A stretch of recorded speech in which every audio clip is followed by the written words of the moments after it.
Today's hearing gets tense fast.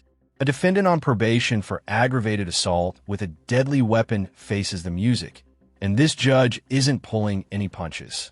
Watch closely because by the end, you'll see exactly how one bad decision can spiral into no bond and no mercy. The best you can, raise your right hand, please. Do you swear or affirm the testimony you're going to give in this hearing will be the truth, the whole truth, and nothing but the truth? Yes, ma'am. Okay. And will he waive the formal reading of the motion? So I.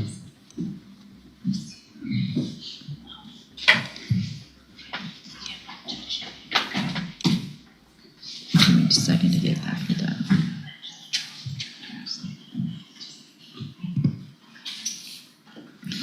Mr. Bell, in cause number 24, DCCR 1008, I have a motion to revoke your unadjudicated probation. Shows that you were placed on probation April 21st of 2025 for the second-degree felony offense of aggravated assault with a deadly weapon. That was a 5-year deferred probation. Is that correct? Yes, ma'am. The motion alleges that you violated your probation. Count 1 alleges that you failed to immediately report to the community supervision officer your contact information. And is that true or not true? I failed to. True or not? It's just true or not true. You can explain later. So did you give them your contact information or not?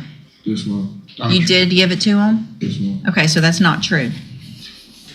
Count 2 alleges that you provided a urine sample May 29th of 2025 that tested positive for tetrahydrocannabinol. Is that true or not true? Yes, ma'am. True or not true? True. Count 3 alleges that you provided a urine sample July 17th of 2025 that tested positive for tetrahydrocannabinol. And is that true or not true? True. Count 4 alleges that you were at a location other than your residence. Already off to a rocky start. Brandon can't seem to follow the most basic courtroom rule. Just answer true or not true. You can almost feel the judge's patience thinning, right? It's courtroom survival 101. When the judge says yes or no, don't give him a TED Talk. At approximately 3:10 a.m. and 4:55 a.m. on July 10th of 2025 in violation of probation. Is that true or not true? True. Count 5 alleges that you failed to provide all records and documents required by the supervision officer within 30 days of their instruction. Is that true or not true? Not true. Count 6 alleges that you failed to provide verification of entering and successfully completing the BIP program, the Battering Intervention and Prevention Program. Is that true or not true? Have you done the BIP program? No, ma'am. Okay. So that would be true that you haven't successfully completed it, right? Okay. Count 7 alleges that you failed to I think you should say not in there, Judge, I'm sorry. You failed to not have any communication. state wish to amend that to say not on number 7. Yes, Judge. Failed to not, any objection? Objection. So 7, hold on, let me make that.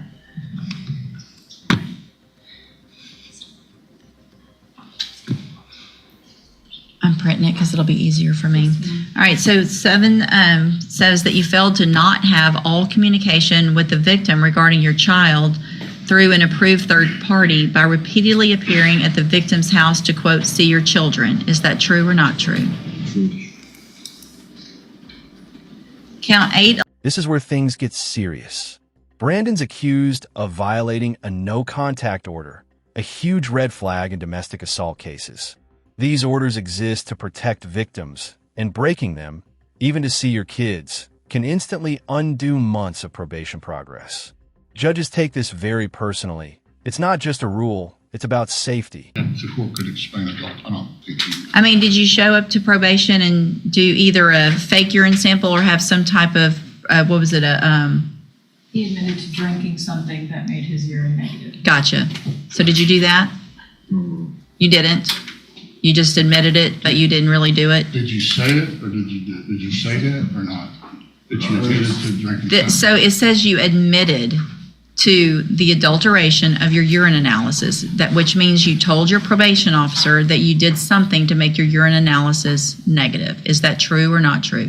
Any piss test, urine test. Urine, listen. Urine test I failed with. Listen to my question. I don't care about any of that. Yes, ma'am. Did you admit to your probation officer did you admit to your probation officer that you drank something or took something that would make your urine clean? Not that I know of. Okay. Let's say not true, Your Honor. Count 10, let's see. Actually, count 9. Hold on, I'm out of 5, 6, 7, 8. What I missed here? Count 9, so this goes over here, alleges that you had contact with the victim of the offense, either in person, by telephone, via mail, or through a third party several times after being put on probation in violation of your order. Is that true or not true? You say it again? Have you had contact with the victim of the offense? True.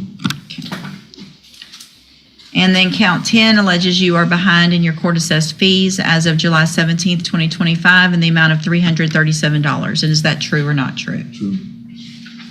Did you enter your pleas of true to counts 2, 3, 4, 6, 7, 9, and 10 freely and voluntarily? Yes, ma'am. And because those counts are actually true. Yes, ma'am. So we've got, I'm going to find those counts true. Ms. Lopez is here. Let me look back at something real quick. Here's David. David.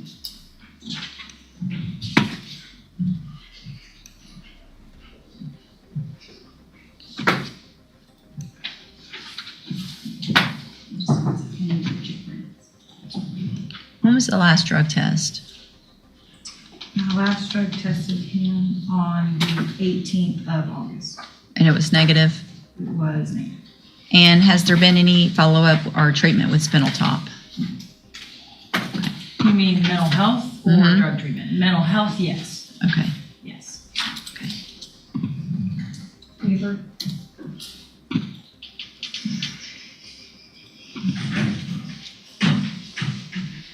Oh, wait, Your Honor, I apologize.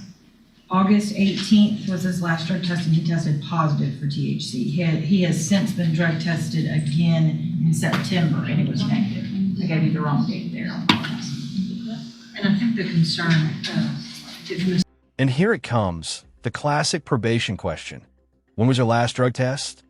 This moment usually makes or breaks the hearing, because in most revocations, dirty tests are the smoking gun. And if you're caught lying about it, judges remember every detail. Lopez can kind of go into a little bit more detail about our conversation, is that he may be using synthetic, which doesn't show on the tests at probation. And there's obviously an issue with the no contact, which is why I have the complainant here. I don't think either one of them are adhering to this. So, last known contact that you know of that's not in here, has there been any? I was called by the complainant on Thursday of last week, and she admitted that they had been seeing each other that day. And she was angry, but it's very inconsistent whether she wants to be around him or not. Some days I get calls. Well, but I told you, You come back in front of you. Just be quiet. Listen. I told you can't have contact. Yes, ma'am. And you're the one that can go to jail.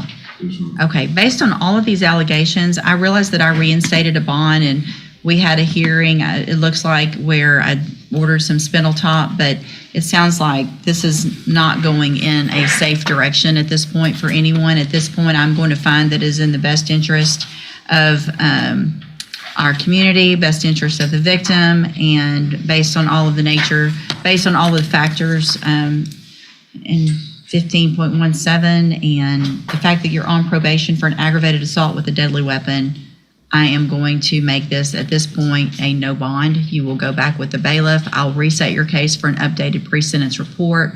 We can have any other testimony at that time with regard to the other allegations that are still pending. If you have any witnesses, then... Since she's here, do you want to elicit testimony from the victim or not?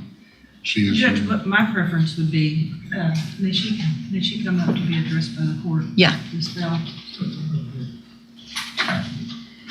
The nature of this plea originally, Judge, was obviously a little bit low. It was based on some cooperation, non-cooperation, cooperation, non-cooperation, which I believe is still the case. I don't know what Look this way. what is, I don't You know look the this way. relationship between the two of them. Obviously, I'm concerned for that. It's my understanding through Ms. Lopez that they're continually together, in that, in addition to Mr. Bell, she is also violating that no contact order by voluntarily engaging. I think they got children together as well, is that right? Well, that's You're why, pregnant now, is that right?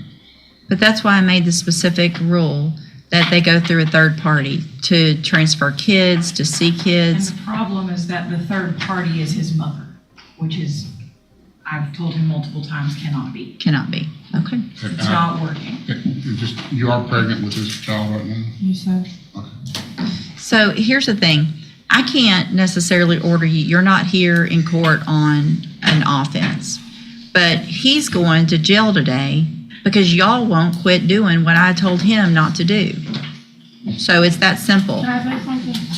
Whenever I did call the probation officer, technically he was already staying at the house. We both our names are on the house. He was already staying. Notice how the judge shifts tone here. She's not angry. She's resolved. That's when you know it's over. She connects every violation: drugs, contact with the victim, missing classes, and now she's prioritizing public safety. When you hear no bond, that's code for the judge has lost faith. At the house. So when I went to the house, I just wanted him to leave because, me and the kids needed somewhere to go. And I called the probation officer on my own, but he was technically staying at the house already.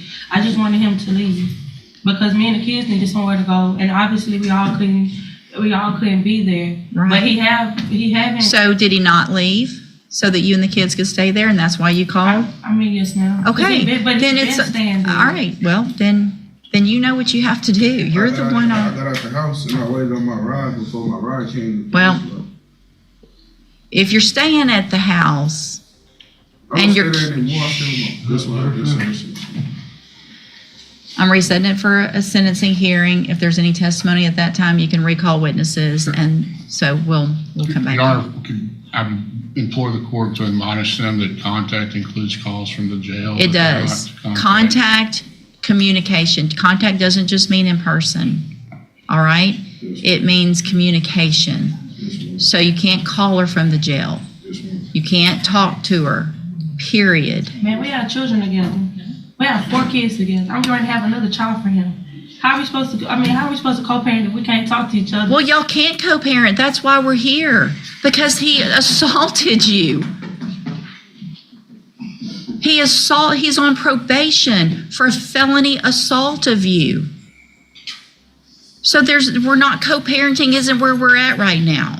Right now, we're trying to keep you, that baby, and the rest of your children safe until I know he's following all the rules. He hasn't done the classes that he's supposed to have. He's using drugs. That's not safe for y'all. That's not co-parenting. Man, we're going to have another baby. I'm sorry. There's choices that both of y'all are making, and that's the choice that you're making to still be with somebody that assaulted you.